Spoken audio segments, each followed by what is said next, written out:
কুহেলি এবার ফুঁপিয়ে কেঁদে উঠে কাঁপা কাঁপা কণ্ঠে বলে, কেন আমি আপনার কথা শুনবো? আমি কি নিজের ইচ্ছে এসেছি, না আপনি জোর করে ধরে এনেছেন? আমি আপনার কথা শুনবো না। অমনি কুহেলির গালে পড়ে এক চড়। কুহেলি এতক্ষণ নিচের দিকে তাকিয়ে কথা বলছিল, এবার মাথা তুলে তাকাতেই আঁতকে ওঠে কুহেলি। আবরারের মুখে রাগে টকটকে লাল হয়ে গেছে, শিরাগুলো গলার পাশে ফুলে উঠেছে, চোখের মনি লালচে আগুনের মতো তীক্ষ্ণ দৃষ্টিতে তাকিয়ে আছে সরাসরি কুহেলির দিকে। আবরারের চোখে এমন এক দৃষ্টি যা ভেদ করে দিতে পারে যে কারো বুকের ভেতর পর্যন্ত। কুহেলি চমকে উঠল, ভয়ে তার ঠোঁট কাঁপতে লাগলো, নিঃশ্বাস ছোট ছোট হয়ে আসছে। পরক্ষণেই ছোট্ট মেয়ের মতো মাথা নিচু করে কান্নায় ভেঙে পড়ল। চোখ বেয়ে টল টল করে পানি গড়িয়ে পড়ছে তার গালে।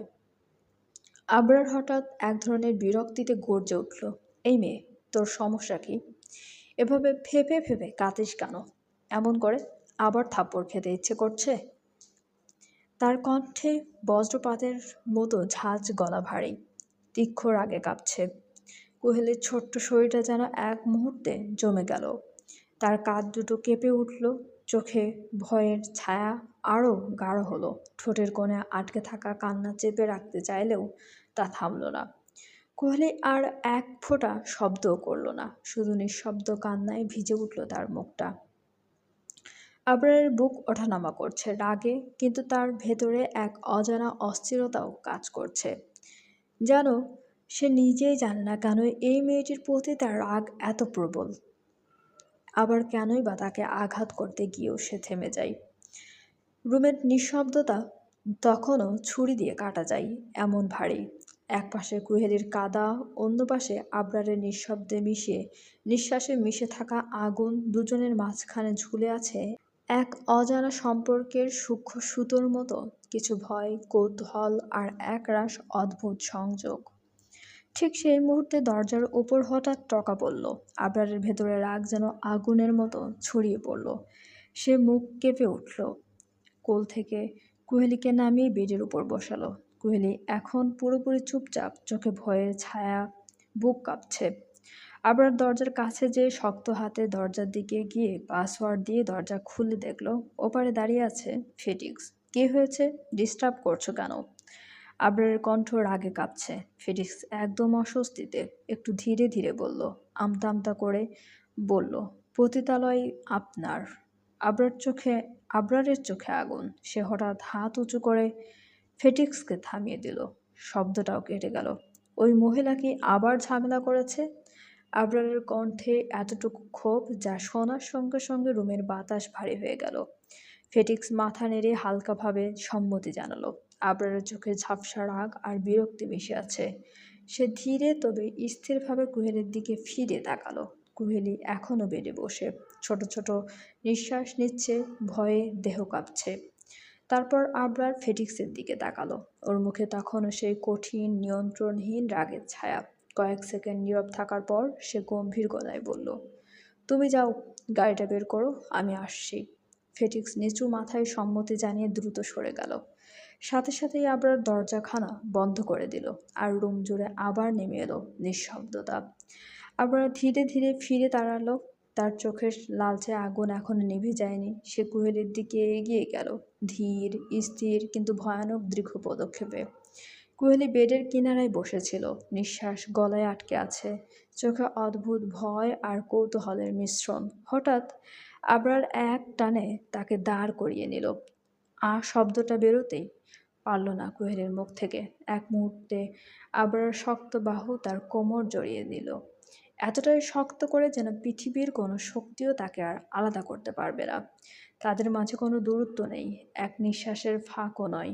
আবরারের বুকের ধাক্কায় কুহেলির শরীর হালকা কেঁপে উঠেছে। তার নিঃশ্বাস মিশে যাচ্ছে আবরারের উষ্ণ নিঃশ্বাসে। কুহেলি আস্তে করে চোখ খুলল, পিটপিট করে তাকালো।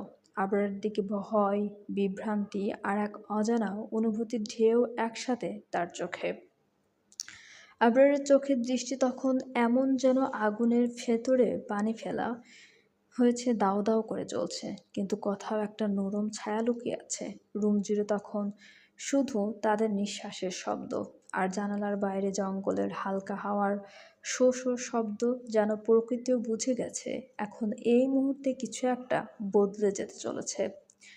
আবরার কোহেলির দিকে তাকিয়ে সেই চিরচেনা ভয়ঙ্কর ম্লান হেসে বলল, মাই ফাকিং হোয়াইট রোজ, আমি এখন বাইরে যাব কাজে, নয়তো তুমি কখনোই আমার হাত থেকে বাঁচতে পারতে না। তোমাকে দেখলেই কন্ট্রোল রেস হয়ে যায়, আমার শরীরের লোম সহ আরও অনেক জিনিস দাঁড়িয়ে যায়, যা কন্ট্রোল করা মুশকিল। কোহেলির ঘৃণার দৃষ্টিতে তাকিয়ে বলল, আপনি কখনোই আমার মন পাবেন না, সব সময় শুধু আমার দেহ ভোগ করতে পারবেন। ভালোবাসা বা ভালোবাসা বা মন কখনোই কোনোটাই পাবেন না মিস্টার মাফিয়া কিং। আবরার বেশ অবাক হলো কুহেলিকে এভাবে কথা বলতে দেখে। পরক্ষণেই আবার মজাও পেল মেয়েটার বকা বকা কথা শুনে। ও কখন ভালোবাসা বা মন চাইছে, ওর তো দেহ হলেই যথেষ্ট। কথাখানা ভেবে বাঁকা হাসলো আবরার। তারপর কোহেলির কানের কাছে ওর মুখখানা নিয়ে হাসকি কণ্ঠে ফিসফিস করে বলল, বিশ্বাস করো আমার ছোট্ট পাখি, তোমার শরীর হলে আমার আর কিচ্ছু চাই না। এটাই অনেক, বিশেষ করে তোমার ঠোঁট দুটো পুরোই চকোলেটের মতো মিষ্টি। উপস, সরি, মধুর মতো মিষ্টি, সারাদিন চুষতে মন চাই। আবরার এরকম কথায় কোহেলির গা ঘিন ঘিন করে উঠল। কাপা কণ্ঠে বলল, I hate you mister mafia king. Abrar ম্লান হেসে বলল, I hate you too my fucking white rose. তারপর কোহেলির ঠোঁটে শব্দ করে চুমু খেয়ে ওকে ছেড়ে দিয়ে গট গট করে বেরিয়ে গেল রুম থেকে। আর কোহেলি আবরারের যাওয়ার পানে তাকিয়ে ফুপিয়ে কেঁদে উঠল।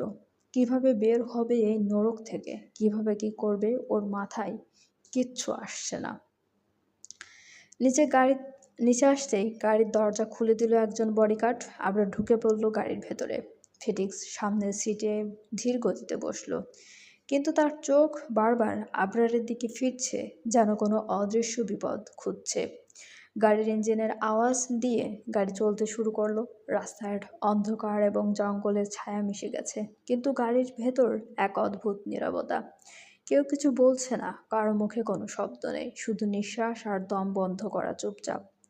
ফেটিক্স বারবার আবরারের দিকে তাকাচ্ছে, চোখে মিশ্রিত অস্বস্তি, ভয় আর অব্যক্ত কৌতূহল। আবরারের মুখে কোনো ভাব নেই, শুধু তার চোখের লালচে আগুন, যা মুহূর্তেই ফেটিক্সের ভেতরে শূন্যতা বেড়ে দিচ্ছে। ফেটিক্স মনে মনে ভাবছে, না জানে কি করে বসে ছাড় আজকে পতিতালয়ে যেয়ে।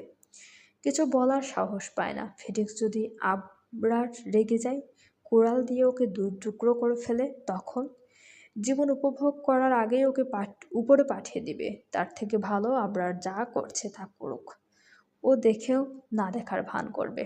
এসব ভেবেই দীর্ঘশ্বাস ফেলে সিটে গা এলিয়ে বসে রইল ফেটিক্স। প্রায় 50 মিনিটের নীরব পথচলা শেষে গাড়িটি ঢুকে পড়ল হীরা মন্ডির ভেতরে, আবরারের নিজের তৈরি শহরে। এই শহরটা কোনো সাধারণ শহর নয়। এখানে আবরারের নিয়মিত শাসন আর আবরারের কথাই বাইরে কেউ কোনো কাজ করার সাহস পায় না। রাস্তার দুপাশে থাকা ভবনগুলো ছায়ার মতো নিস্তব্ধ। একটুখানি শব্দ, একটুখানি অঙ্গভঙ্গি, সব কিছুই মুহূর্তের মধ্যে আবরারের নজর এড়িয়ে যেতে পারে না। আবরার শহর তৈরি করেছে এক নিয়মিত পতিতালয় হিসেবে। এখানে যারা আসে তাদের জন্য যা ঠিক করবে, আবরার তাদেরকে তাই মেনে চলতে হবে। আবরারের গাড়ি দেখা মাত্রই রাস্তার মানুষগুলো ঝাঁপ দিয়ে সরে গেল। কেউ দৃষ্টি খোঁজার সাহস পেল না। নিঃশব্দে একে একে 10টি গাড়ি শহরের ভিতরে ঢুকে পড়ল। প্রতিটি গাড়ি যেন আবরারের অদৃশ্য শক্তির সম্মান দেখাচ্ছিল। শেষে আবরারের গাড়ি পতিতালয়ের সামনে থামল। গাড়ি থামতেই মুহূর্তের মধ্যে একজন বডিগার্ড এগিয়ে এসে দরজাটা খুলে দিল। আবরার ধীরে গাড়ি থেকে নেমে এলো। তার পা মাটিতে পড়তেই মনে হলো শহরটা যেন তার পদক্ষেপের সঙ্গে সঙ্গী হতে চাচ্ছে। রাস্তার নিস্তব্ধতা, হীরামন্ডির ভীতিকর পরিবেশ আর আবরারের উপস্থিতি সব মিলিয়ে এমন এক দৃশ্য সৃষ্টি করলো, যা সহজে কোনো চোখ অমোঘভাবে উপেক্ষা করতে পারবে না। এখানে আবরারের আধিপত্যই চূড়ান্ত, আর সে জানে এই মুহূর্তে তার পা যেখানে যাবে তাকেই সবাই মনে রাখবে। আবরার পতিতালয়ের ভেতরে ঢুকতেই সবকিছু স্তব্ধ হয়ে গেল। সঙ্গীতের শব্দ নেই, হাসি কান্নার কোনো আওয়াজ নেই, যেন মুহূর্তের মধ্যে পুরো জায়গাটায় নিঃশব্দে স্থির হয়ে গেছে। হঠাৎ এক মেয়ে দৌড়ে এলো। তার শরীর ঘিরে টি শার্ট আর প্যান্ট চুলগুলো কাঁধে স্পর্শ করেছে। ছোট ছোট লুকানো কার্ল চুলের ছায়ায় রঙের খেলা, কালার করা কোনো জায়গায় চোখে পড়ে।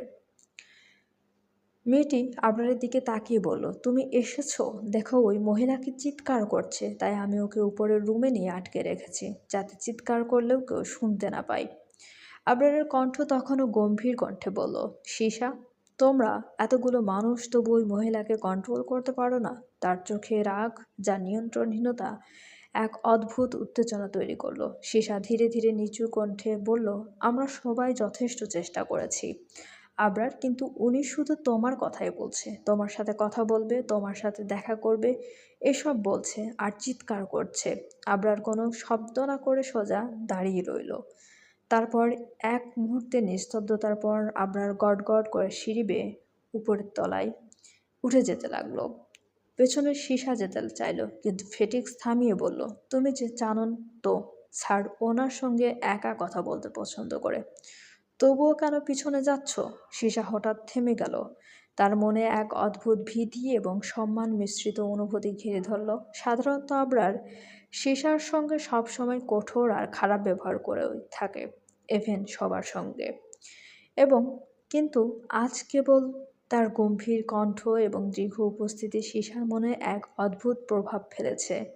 সীসা ফেটিক্সের দিকে তাকিয়ে দীর্ঘশ্বাস ফেলে বলল, ভুলে গিয়েছিলাম, আবরার আজকে ভালো ব্যবহার করেছে তো তাই। তার কণ্ঠে অদ্ভুত এক প্রশান্তি, কিন্তু চোখে এখনও একটা অনিশ্চিত আশঙ্কা। ফেটিক্স শুধু চুপচাপ তাকিয়ে রইল। উপরের তালার দিকে গটগট আওয়াজ আর আবরারের স্থির ধাপের সঙ্গে মিলিয়ে সীসার মন যেন ধীরে ধীরে উত্তেজনা এবং অনুশোচনায় ভরে উঠল। চলবে, গল্পটি আপনাদের কেমন লাগছে অবশ্যই আমাদেরকে কমেন্ট করে জানাতে ভুলবেন না, এবং চ্যানেলটি সাবস্ক্রাইব করুন। গল্পটি ভালো লাগলে অবশ্যই লাইক, কমেন্ট এবং শেয়ার করতে ভুলবেন না। অনেক ধন্যবাদ আমাদের চ্যানেলের সঙ্গে থাকার জন্য।